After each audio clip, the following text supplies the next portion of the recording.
Good afternoon friends. এই দেখো, আজকে যদিও এটা আমার ব্রেকফাস্ট, কিন্তু আমি তোমাদের লাঞ্চের দেখাচ্ছি। আজ আমার জন্মদিন। তো মেয়ে কাল রাতেই বলেছিল যে মা, কালকে তোমার কিচ্ছু করতে হবে না, কালকে সম্পূর্ণটা আমি ব্যবস্থা করব। তুমি তো রোজ আমাকে রান্না বাড়া করে খাওয়াও, কিন্তু কালকে আমি তোমাকে সব দেবো খেতে, তোমাকে কিছু করতে হবে না, আমি সব অ্যারেঞ্জ করব। তো সকালবেলা ব্রেকফাস্ট করতে গিয়েছিলাম, ও আমাকে করতে দেয়নি। তো ও আমাকে একটা প্যাকেট এনে দিল, বলল এটা বেড়ে নাও।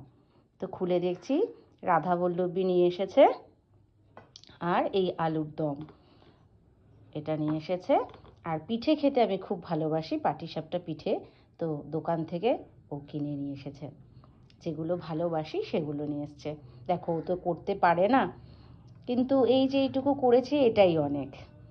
দেখো, দোকান থেকে কিনে এনেছে, এনে আমাকে দিচ্ছে যে মা, এটা তোমার জন্মদিনের স্পেশাল ব্রেকফাস্ট। আমি বললাম তাহলে কিছু যে করতে দিস না, লাঞ্চ কী হবে?